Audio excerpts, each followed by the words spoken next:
made to you so special? Nothing. I'm just a kid from Brooklyn. I'm from Brooklyn. Brooklyn! Were you scared of that?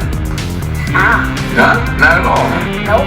I'm from Brooklyn. You're from Brooklyn, huh? Okay guys, Frank Stout, just a guy from Brooklyn, and I'm here with a fresh review of Disney Plus's new animated series, X-Men 97. I grew up in the 70s reading and collecting Marvel Comics, and the X-Men just happened to be my favorite team of them all. And the Dark Phoenix Saga just happens to be my favorite graphic novel of them all. You asked me what my favorite version of the X-Men, and that would be the original version. But don't get it twisted, as I am a fan of all things X-Men. As always, with my reviews, I want to give you the good, the bad, and the in-between. But let's start with the premise. X-Men 97 continues the story of X-Men, the animated series, which ran from 1992 to 1997. In both series, mutants are people born with superhuman abilities that generally manifest during puberty. The X-Men are a team of mutant superheroes founded by Professor Charles Xavier to protect mutants and humans alike. It kicks off with the world believing Professor X to be dead and Cyclops and Jean Grey having a baby. But in a shocking turn of events, Professor X's will leaves everything to Magneto, their biggest rival and sometimes anti-hero, making him the new leader of the X-Men. And to make matters worse, the real Jean Grey arrives to the mansion, revealing that the Jean that's been with them all this time is some sort of clone. Now that is some real soap opera type shit right there, right? And now it's time to kick things off with the good. Although this is a continuation, it's made by a different studio, and in some ways it's a reboot of sorts. For me, the biggest positive is the artwork upgrade. I was not a fan of the artwork of the 92 series, Rogue booty shot aside. That ass though, right? Speaking of which, let me just step aside for a second and talk about this ridiculous thing that's on the internet. I have no idea why, but for some reason, this one shot where Apocalypse is fighting Rogue and she's on the ground, her booty's popping out, and yeah, it looks pretty hot. I mean, it's a cartoon for Christ's sake, but for some reason the internet has been going crazy with this picture. You know, it's funny. I see all these crazy, ridiculous, like, different versions of the picture. It's fun. But getting back to the artwork, there's a bit of an anime feel to it, with great action shots showing mutants displaying and combining their powers. It's very high speed, which helps audiences get a lot of bang for their buck, as these episodes are pretty short. And yet it's extremely respectful to the 92 version and the comics as well. Another big positive is the storylines, which are loosely taken from the comics. X-Men fanboys are the true winners here, as we see Inferno, Grant Morrison New X-Men, Mutant Massacre, X-Men 200, Early X-Factor, Life, Death, and Operation Zero Tolerance, just to name a few. Another positive is Easter eggs. They seem to come at you in waves. Sometimes it's guest stars or side characters.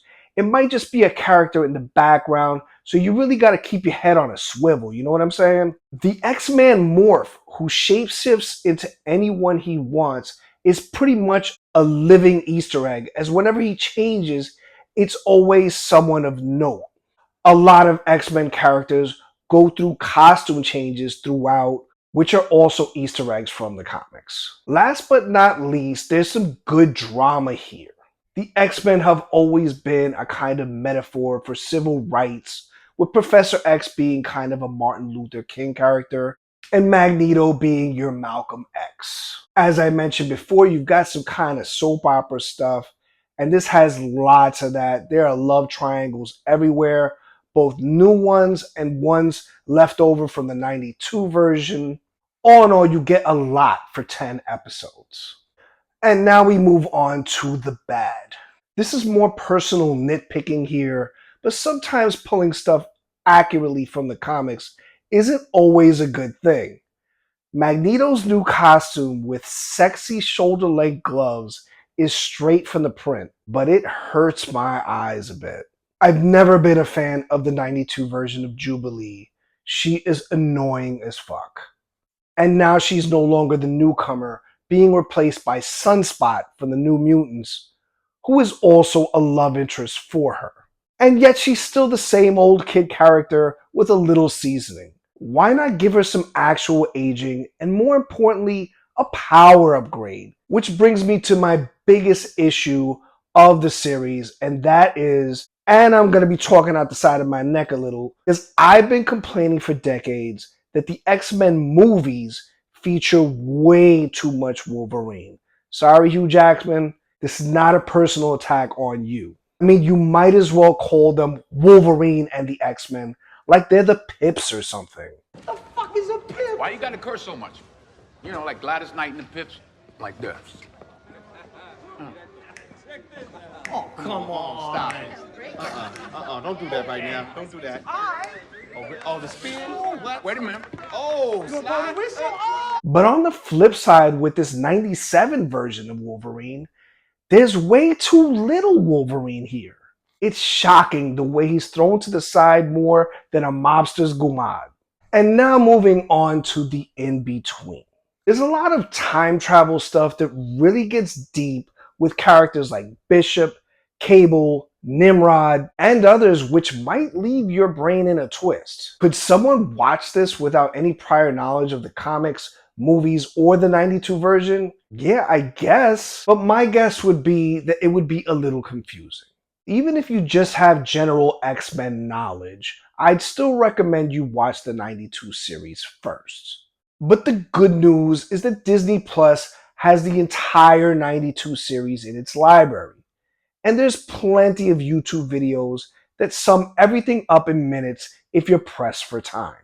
And it's time to give this a score, and my score is going to be a solid 7 out of 10. So guys, for X-Men fans, this is a big blessing. If you're an X-Men fan and you've been waiting forever for either an X-Men movie or for the X-Men to reach the MCU, which we're getting a new Deadpool movie, Deadpool and Wolverine. It's coming out very soon. Hopefully in the next year or two, we get an MCU version of the X-Men. We're all waiting for that. But until then, they threw us this nice little gem, this thing that continues off from an older show in the 90s.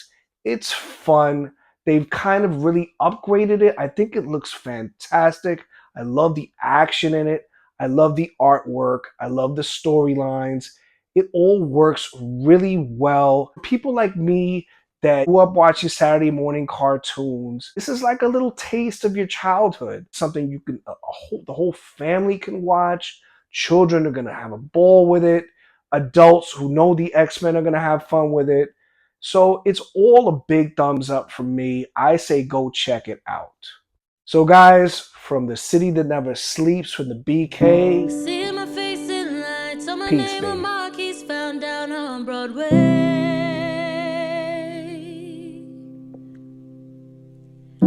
Even if it ain't all it seems, I got a pocket full of dreams, baby. I'm from New York.